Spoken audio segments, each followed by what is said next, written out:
Cette actualité vous est présentée en collaboration avec Cryptost Academy. Ayez un temps d'avance sur le marché crypto en rejoignant notre communauté premium. Salvador. Où en est le projet de Bitcoin City, financé par le minage de BTC? Bitcoin City, projet phare du Salvador, suscite de nombreuses interrogations. Axé sur le Bitcoin et financé par des obligations innovantes, cette initiative ambitieuse soulève des questions sur sa faisabilité, son impact économique et les défis énergétiques qu'elle devra surmonter.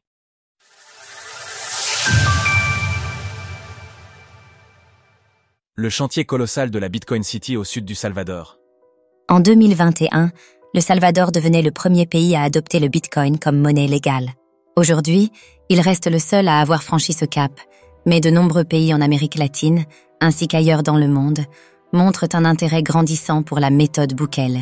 Cette dernière a permis au Salvador de mettre fin à plusieurs décennies de guerre des gangs et de repositionner le pays sur la scène internationale. Cette même année était marquée par une euphorie sur le cours du Bitcoin, avec un prix atteignant un sommet historique à 69 000 $. Durant cette période, tous les projets liés de près ou de loin au BTC bénéficiaient d'une couverture médiatique intense et attiraient d'importants investissements. Pour aller plus loin, découvrez notre documentaire sur l'adoption du Bitcoin au Salvador en entier sur YouTube. Parmi ces initiatives figure la création d'une ville entièrement centrée sur le Bitcoin, sobrement baptisée Bitcoin City. Selon le projet de Nayib Bukele, la Bitcoin City devrait offrir des avantages fiscaux. Pas d'impôt sur les revenus, les plus-values ou la propriété.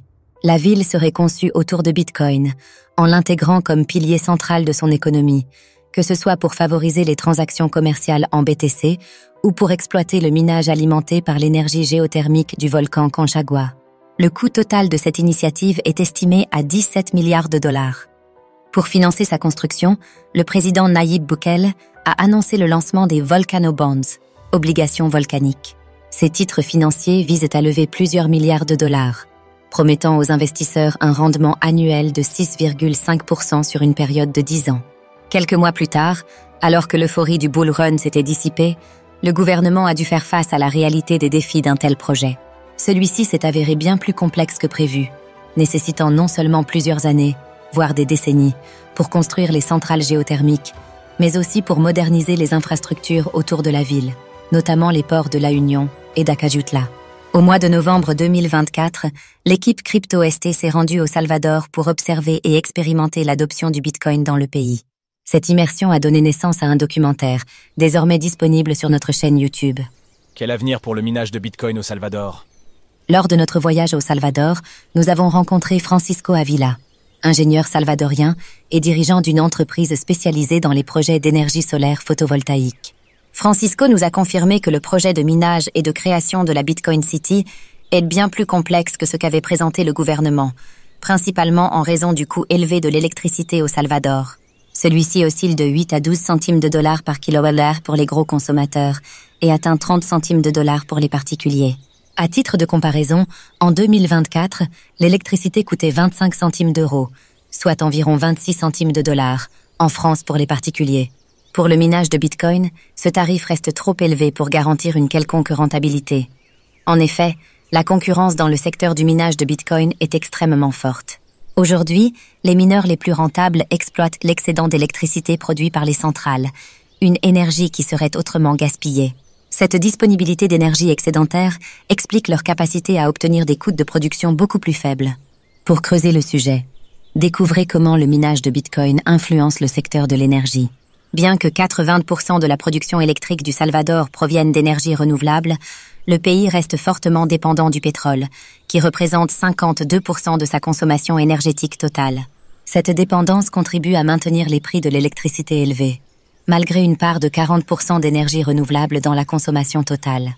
Francisco nous a expliqué que le président Bukele avait significativement amélioré les conditions de sécurité au Salvador. Selon lui, l'heure est venue d'investir davantage dans le secteur de l'énergie pour réduire les coûts à la consommation, ce qui favoriserait également le développement économique du pays. Il précise: Monsieur Bukele, du point de vue sécurité, c'est vrai.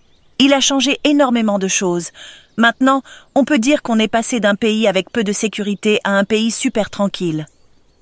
Je pense qu'on a besoin encore de plus d'investissements ou d'idées pour augmenter la pénétration des énergies renouvelables, comme le solaire et la géothermie, qui pourraient aider à obtenir un meilleur prix pour tout le pays.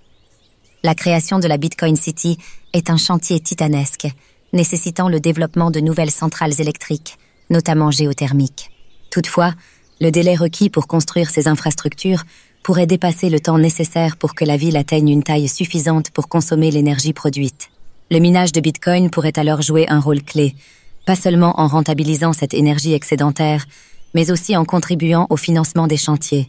Par exemple, au Texas, l'entreprise ERCOT exploite déjà le minage de Bitcoin pour rentabiliser et développer ses installations électriques et ses centrales d'énergie renouvelable.